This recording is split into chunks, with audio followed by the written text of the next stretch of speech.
Hello, welcome back to the ADHD Girls podcast with me, Laura. And me, Claire.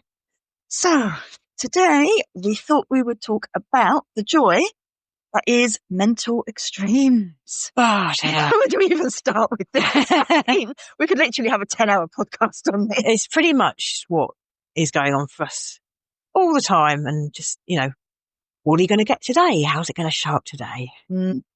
So do you ever feel that your brain only has two modes? It's either a rocket launch, God mode, or whatever you want to put it. Yeah. Total shutdown where literally like anything is too much. Yeah, I mean, I think I said to you earlier, didn't I? I'm either a potato, just an inert vegetable, or I'm a Ferrari. There's not a lot really in between. Well, I think I'm a turnip. I have no meaning. I are just literally there and of absolute no use. Or I feel, and I think it's learning how to, I find before ADHD, I always felt like, oh my God, what the hell is wrong with me? I feel everything is more, how do I get the reins on this? Because I think that's the hardest part of it. It's not what's happening. It's knowing what to do with it. Yeah. Right, how do I deal with this? Especially as well when I find you're in that low as well of like, you're shit, everything's shit, and you're at the bottom, you're in this, I would feel I'm in this well. And it depends on month, day, year, whatever, but sometimes it wasn't too deep and sometimes it felt so deep. Well, I'm like, how do I even begin to get out of this? It's quite worrying, isn't it? Because some days you are firing on all cylinders. And everything's just great. It's ticking along. Everything is working in synchronicity. And then other days it's like, oh my God. And I've got to go to work, but I'm just about bed. So, yeah. And this is what mental extremes aren't just moods, they are states. And that state can last like a short period and a long period. And even though I've read so many books on this, it's that when you're in there, you feel trapped and stuck in that state. And it's hard sometimes to have that chat with yourself of, this will pass, it's not permanent. Well, the trouble is, once you're in that state, you sort of freeze. And you might know intellectually that, if I go for a walk, this will help it. But sometimes that's just not possible. Or sometimes the shutdowns already happen. And it's like, oh no. And you look back at the end of the day and think, why am I so exhausted? It's like, okay, I should have taken remedial action a bit quicker, but like I say, you get stuck in that state and it's really hard to get out of.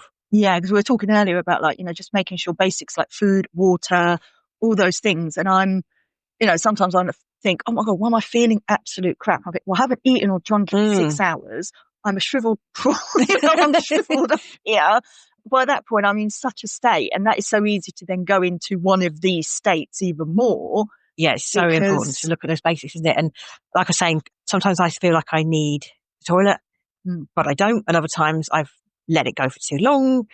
And I'm like, oh no, I really need to go and have a wee now. And it really is, can't emphasize enough, looking after have you drunk? Have you eaten?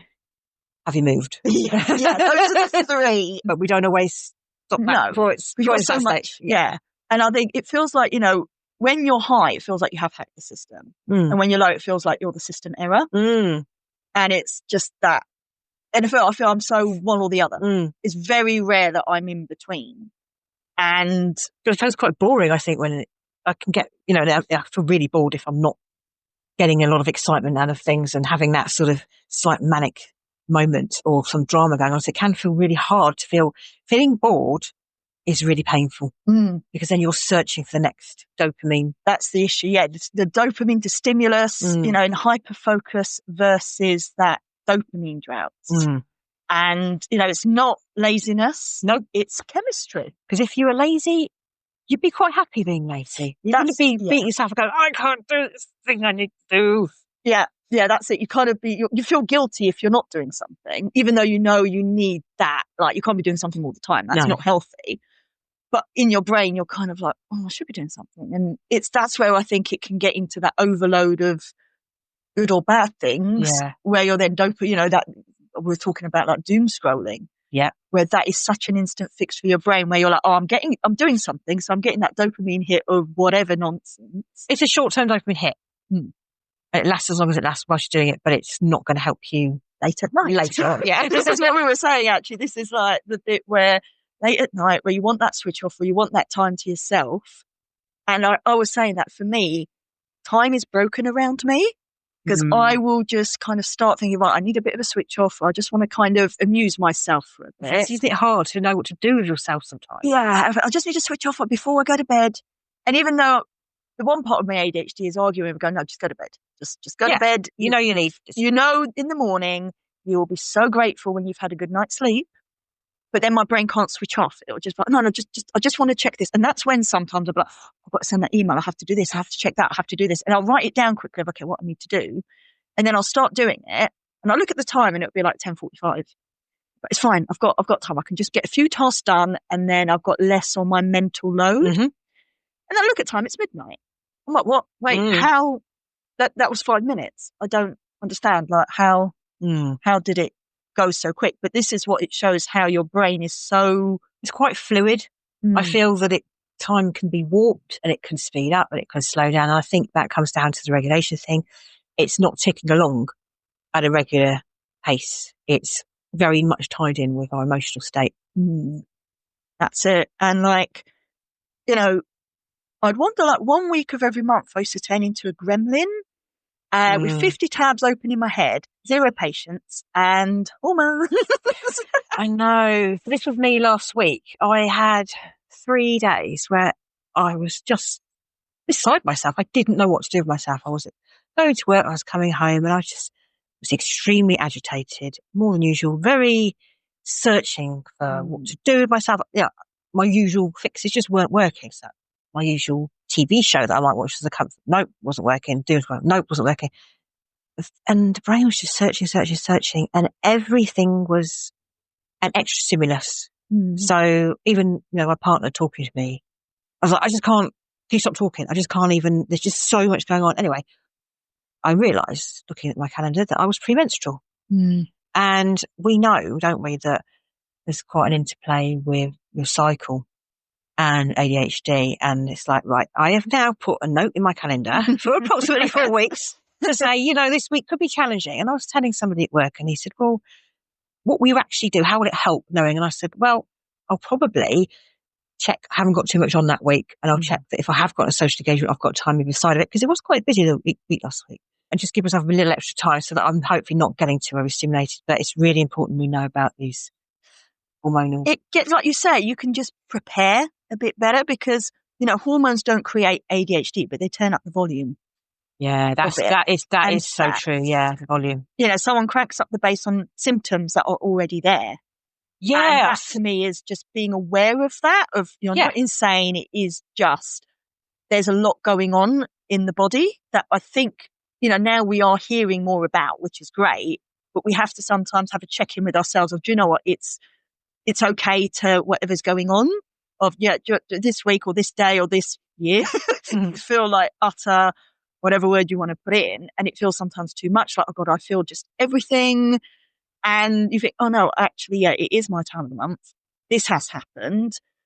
And it's just those, again, being aware of ADHD mental extremes. They are going to be exaggerated by certain things. I sort of feel like I was an onion that was, normally most of the month it's got some sort of skin on it. But for those 3 days, I was like, oh, I'm going to rip off 5 layers and you're going to feel like that tap, the boiler making a sound. Everything is just ultra. My brain is picking up all the sensitivities. So, yeah. And I think I'm impulsively saying yes to things in a couple of weeks' time.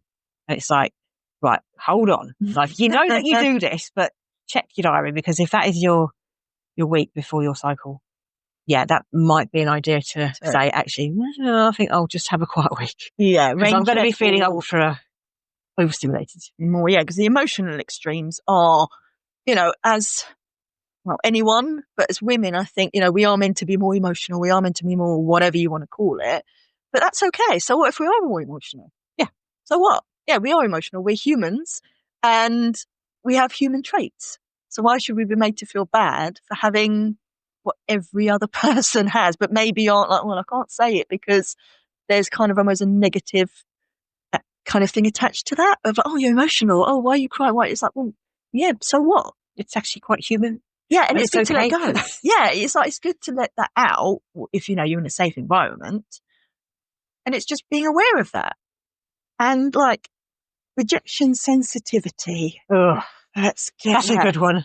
It's like when, let's say you get a short text message or you perceive someone as being upset or like, oh, have I said something? Should I have said? I mean, I'm always thinking of, what did I say? Maybe I said that the wrong way, or did I mean it the wrong way? Maybe the person took it the wrong way, but I didn't mean it that way. And that could go on for such a long time. Oh, it's horrible. And it's like a punch to your stomach and it will just come out of nowhere. I'm getting better at it. I'm getting better at saying to myself, okay, this is RSD, it's probably not what your first reaction is. Just take a step back. But my God, it's hard when it hits you. It's just so gutting. Yeah. And this is what I think, as you've grown up with it, now I can research it and learn about it. It's that other person of, well, the other person's probably just maybe on the bus or on a train or something and just, I'll quickly message you. Yeah. And you're kind of perceiving that as, oh God, that's such a short message. Like, what have I done to upset them? But they're probably like, well, I'm just busy and I just want to message you. So it's that seeing that, well, that or whatever's happened from two viewpoints. And even if they did mean it in a certain way, that's fine. It's okay if somebody is in a bad mood or they're annoyed with you. Like, it's not a crisis point at that moment. It'll wait. It's not a big deal. You can deal with it.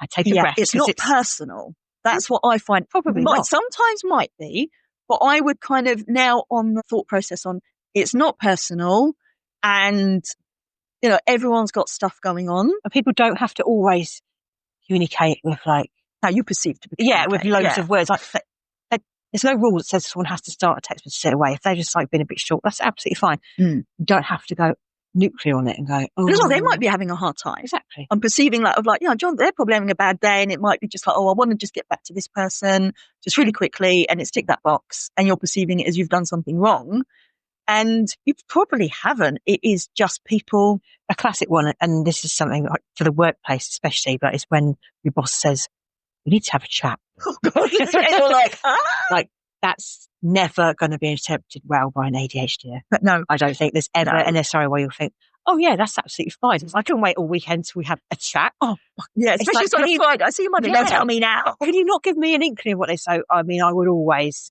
advise you not to say that to somebody at work. We need a chat. It's like, let's do it now, or alternatively, give me an idea. Or just run me over with a train. It's a better option than waiting on Monday. Hideous, because we're going to go to the darkest place. Yeah, and every scenario will be like looked over, and like, because the thing is, like, with brain scans show that ADHD brains process rejection almost like physical pain. Yes, so I went to a webinar about this, and apparently it's same sort of pathways. And so one antidote is to take a paracetamol. Oh. So if you're feeling really rejected, take a paracetamol, because apparently your brain doesn't know if it's physical or emotional pain. So if you take a painkiller, it should dampen it down. Now, I haven't tried it myself yet because I've never remembered to have a paracetamol at the time it's happened. Yeah. But I found that fascinating. Emergency paracetamol for mental pain. I love it. But I just think, wow. So there's this connection between the brain and body. And so if we can, sort of hack into that, if you want to take a paracetamol or an aspirin or whatever, I don't know. Because the upside is, like, when we love, we really love, where we throw our whole heart into it, that's not a bad thing, because I feel like if I do something, it has to be, that I want to get the full out of it. I really want to put, like, I'm passionate about it. Yeah. And that's not a bad, but it is that extreme. You want to absorb everything about that experience. You want to take it all in. You want to smell it, eat it, taste it, hear it. Get the last juice out. Yeah. So it's a really good memory that you can recall later on. And then, but that is an extreme. It is an extreme. And it sounds great, doesn't it? But that's still quite hard to do, because that won't last, and there will be an extreme where it'll go the other way. Yeah. That slide downwards. And that is where you almost like trying to prolong the good stuff, because you're like, I know I'm going to be going down that slippery slope. Yep. And it's like a Sunday evening feeling. It's going to come to an end, and it'll be Monday morning again. Yeah. And that's when, like, ADHD and anxiety mix. The highs and lows are magnified. And Yeah. I mean, what would you say? I mean, anxiety, depression. What does that mean to you, having ADHD, anxiety, and depression? Those words are thrown around so much. Yeah, see, I've got a bit of a problem with anxiety as a word. It doesn't really work for me. It doesn't really describe it to me. It's some more I have to research on, because to me, I think people use anxiety. So it doesn't what now, isn't it? It doesn't really capture what I'm going through, because if I was to explain what I was actually anxious about, I don't think it would make a lot of sense to people. I'm not anxious about things that would seem obvious. And it's like the anxiety also isn't always there, and quite often it's not. And it's, again, I could be thriving one day and feeling absolutely fantastic. I could take on anything and nothing is bothering me any other days. So I don't know if anxiety is the right word, but we are often, I believe, labelled as anxious people, or given that diagnosis of anxiety many, many years before the ADHD diagnosis comes along. So it's obviously something that people will have thought they are just anxious people for a long time, but they're not actually, or they are, but it's for me, the it's anxiety. About processing anxiety, because I find someone says something, depending on the setting, it takes me a while to process it. And it depends on what room I'm in, who's around, who's talking to me, why are they talking to me, who else is talking to me, who else is in the room, why am I there? So that technically is anxiety. Yeah. Because it's just a level of processing where your brain is, the anxiety technically is the what if extremes. So, well, what if, we tend to spiral in there. But I find, to me, I label it, or I experience it as a processing issue. Yeah. And I think, it's for me as well. Also, it would be, I don't know how I'm going to behave in a certain situation. I don't know how that's going to affect me. And it's that worry of, I'm not quite sure what my body and brain is going to do in that scenario, which again comes back to what you're saying about if the environment's right, if all the other things are okay. I'm much more able to deal with things, but it's like, is my brain going to behave, or am I going to say something that I'm going to regret? And it's that anxiety of like, I don't know if I can trust my brain and my body to behave in this environment. So for me, I think that leads back almost, do you feel safe in that environment? Because I find it almost, to me, anxiety comes out somewhere when I don't feel safe. And that's not like an extreme safe. It's just, let's just say I'm somewhere out and someone talks to me. And just might be an old man in a supermarket, but my brain will process so much of like, well, how do I respond? And sometimes it sounds really weird. They'll say something and I won't hear it because it's unexpected. Yeah.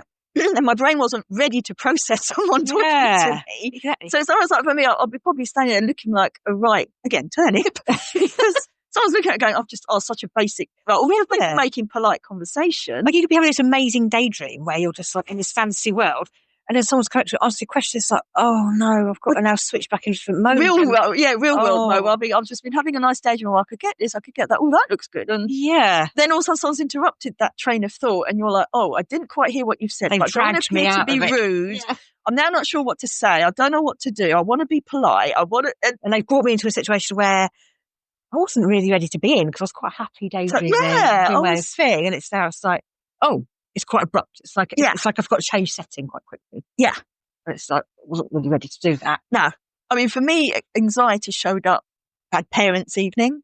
And for me, that's anxiety. Now, I can't describe why, because I think it's not that I'm not safe there, but I feel there's a lot for me to process.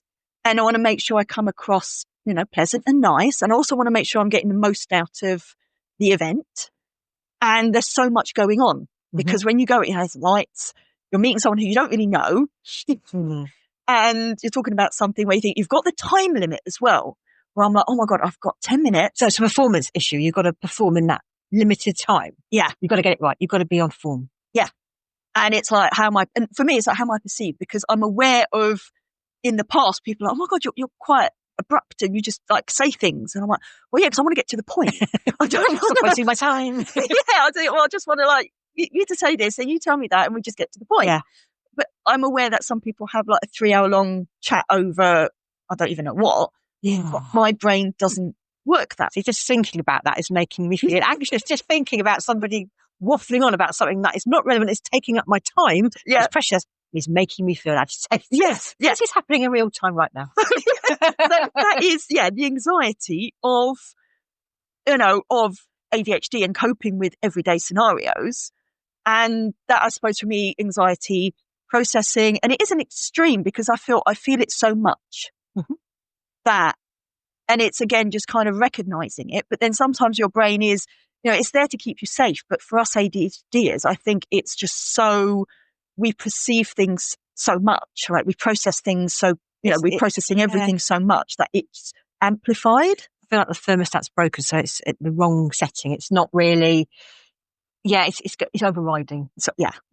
And that's again an extreme. So this is where with ADHD, it's not just having, when we talk about extremes, it's not one thing that's extreme, because you could be somewhere where you're physically safe, but maybe mentally you don't feel safe, and not in was someone going to attack me? No. Is someone going to talk to me, or how do I talk, or how do I manage this situation? What am I going to forget what I'm going to say? The lights are bright. There's a lot of noise. You're wearing it might have been raining and you're a bit there's so much going on where you've got all these extremes, and that deflates your battery. Yeah. And we know that we can anticipate a situation. We can anticipate and think there's going to be a lot of things that might not work for me. So I think we could be running through all these scenarios and you think, I'm going to have to somehow handle all these different things that are going to affect me. Yeah. But I don't quite know which one will be prominent. So I'm going into it slightly unknown, but I'm worried about it.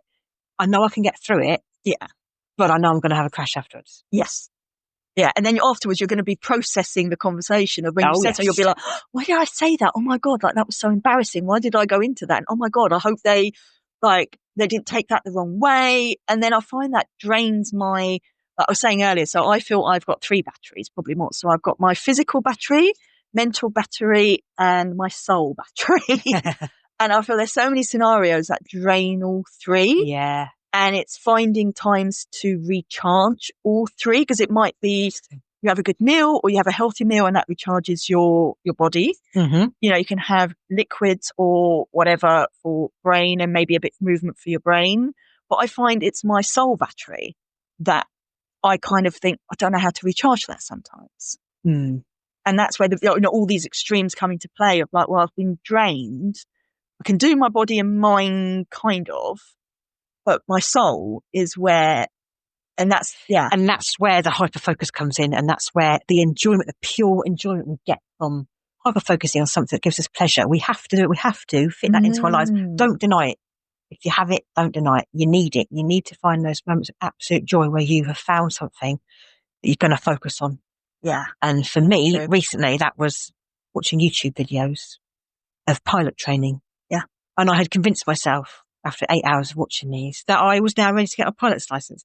But the joy I got from that, it's like, why would I deny myself that? Okay, you could say it's wasted some time, blah, blah. But I enjoyed it. I learned about a new subject. I immersed myself in it. And at the end of it, I was like, okay, I can leave that now. But if you've enjoyed yourself, that can never be wasted time. Exactly. It can never be wasted. And I feel the same. I think, I've done something. I've not got anything to show for it. No. But I think if you've come away from that feeling, you know what, that's benefited me in some way. If it's lit up all of your body and your brain and it's just gone, yes, I feel amazing, I'm learning a new skill, then go for it. Yeah. Don't deny it. And the next bit of mental extremes is ADHD extremes are sometimes mistaken for bipolar or borderline personalities. So I think that bipolar, I would say about 20 years ago, was very much spoken about. I don't feel ADHD ever was spoken about, but bipolar, it's really weird how things go through like a time of like, you can almost sort of pinpoint what decade it was mentioned. But I remember sort of early 2000, hearing a lot about bipolar disorder. Yes. It was all the rage. Yeah. What ADHD is. Yeah. It sounds a bit strange to say, but it seemed like it was the thing. Yeah. Because I think the difference is duration and triggers. Yes. That's the main kind of, and it might be that some overlap. I mean, I don't know if you could be both. I'm not sure. I don't know. But from my understanding, bipolar, the cycles last a lot longer. So last weeks. Yeah. Yeah, the cycles last weeks. So you could have a manic phase for weeks. Yes. But you can have a very deep depression for weeks. And we don't get that in ADHD. It's much more rapid cycling. It can be hours, minutes. ADHD swings are kind of more fast and situational. Yes. I think bipolar kind of has its own pattern. The peaks and troughs are more stable. You'll be stuck in that for a long time, but ours are much more, well, the timeline's different, isn't it? Yeah. So this is where as well, I think at the moment, medical services here in the UK, I think everywhere, are completely understaffed, overstretched, underfunded, there's so many people now. And it is a challenge, but at the same time, all your symptoms and everything are valid. You kind of want answers on what is it. So once you know what it is, you can hopefully get more information to know how can I best manage it. So I think it is important that it's, the information is, that if someone has whatever. So somebody said to me, how do you feel about having a label of ADHD? And I was like, I'm fine with it because I've had labels all my life prior to my ADHD level. And this one is the one that makes sense and is the one that gives meaning to everything. And like when you've had labels of you're lazy, you're not trying hard enough, you're difficult, you're abrupt, you're too emotional. Do you know what? I think I'll choose the ADHD label. Yeah. I'm not happy with that. Yeah. Because you think that is what that is. Because I can now, meet other people with ADHD, realise I'm not alone, and work out how to fix it. It's a bit like someone, let's say, being forgetful. Just when I think of it, I've just said, fix it. Now, I'd just like to say, there's nothing wrong with us. We don't need to be fixed. So, to clarify, I mean, help us manage things better. Manage, yeah. That's a good word. Because we're not broken. No. We don't need fixing. We're fine as we are. But manage. I think it's being just self-aware of everyone has faults. Everyone, there's no such thing as perfect. No. So it's just kind of managing and being self-aware of sometimes you're right, sometimes you're wrong, Chokora. And just managing what is going on. Awareness is key. When you know what you're dealing with, it's a lot easier to cope. With that diagnosis, again, it's like, bipolar and ADHD. There's so many things now where you think in 10 years, I wonder what kind of research will come out into it. But the biggest things with the mental extremes is coping and self-compassion, which I think we forget because we're so, that takes over. Having a diagnosis is it gives you that self-compassion to say, you can have a rest because you've been trying so hard. You really have. And you didn't know why. And you just thought you were broken and you thought you were wrong.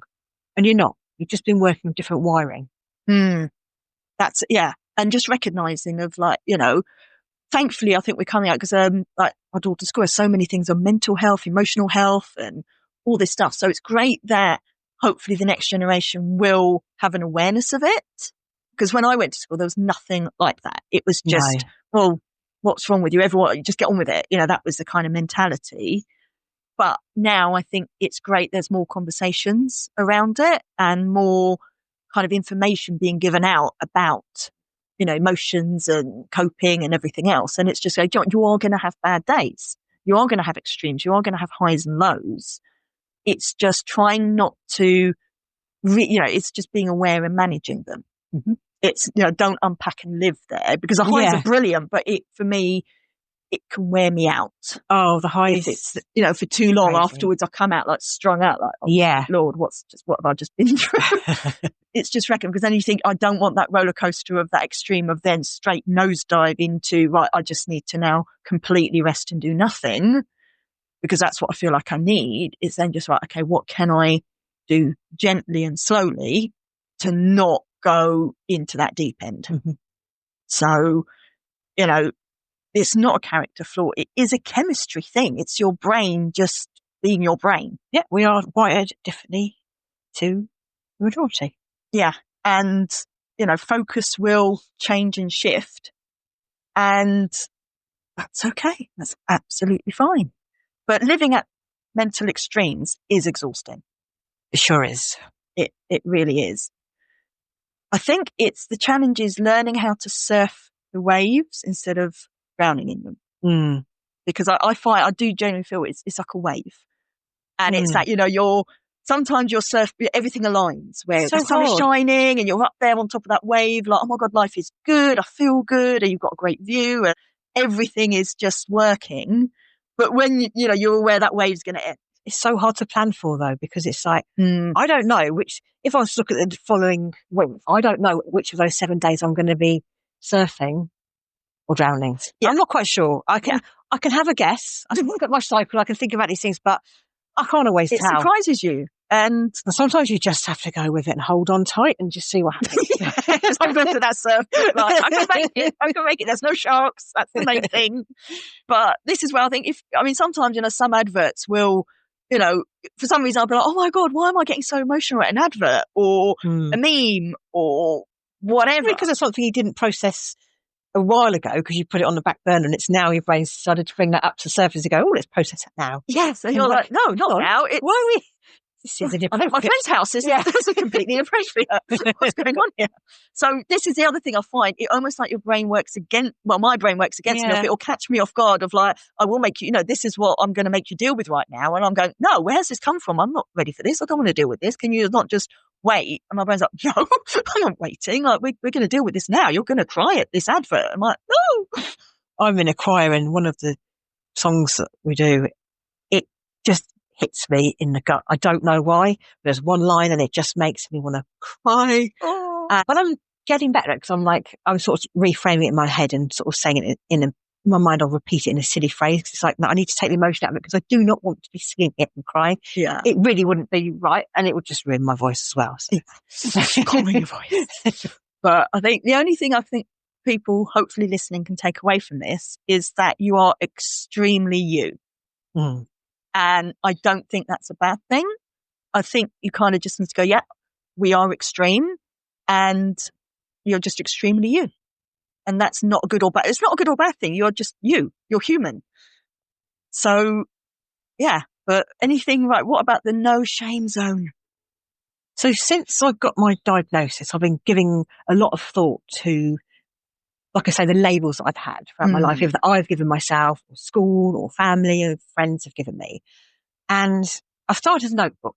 And every time I think of a phrase or someone has judged me, and I've really taken that very, very to heart because that's what we do. Yeah.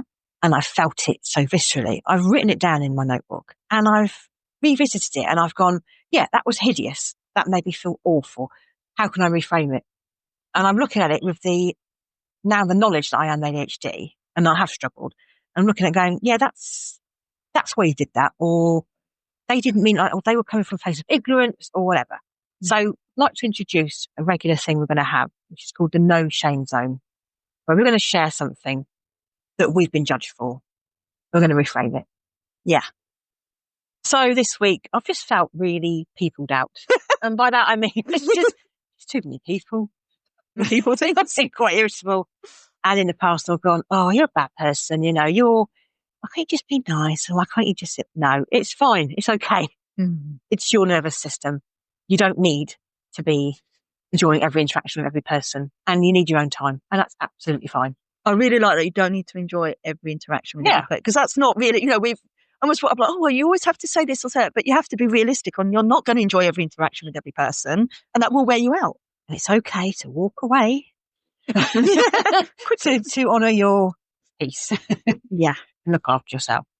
So my no shame zone, I feel I've always I struggle to start things because I feel it has to be perfect. Mm-hmm. I cannot, and I sometimes think, and I'll overthink it to the point where I'll then either talk myself out of it or I'm so stressed, anxious, over everything for whatever it is I want to do because I feel I really want it to be a good work or whatever it is I'm doing is to the highest standard. Mm-hmm. And that is my thing, this of just like, I just need to get it started. And it's that word I learned somewhere online, progress over perfection. Yeah. Because nothing's ever perfect the first time. People fail and it's okay. And even though I know all this, I'll still be sitting there going, oh, should I change that? Is that right? Is that good? Oh, maybe I can make it better, but how can I make it better? It's that overthinking. I know I need to just do it. It's hard to get started, isn't it? Yeah. So hopefully we've enjoyed chatting today. Yeah, we have a lovely little view where we are. Yeah, we're looking across the Kent wheel, I think it is. I think so. Possibly. Anyway, it's very nice. It is very nice. And hopefully you've got something out of this. And we'll hopefully, listen to our next one. See you next time. See you next time.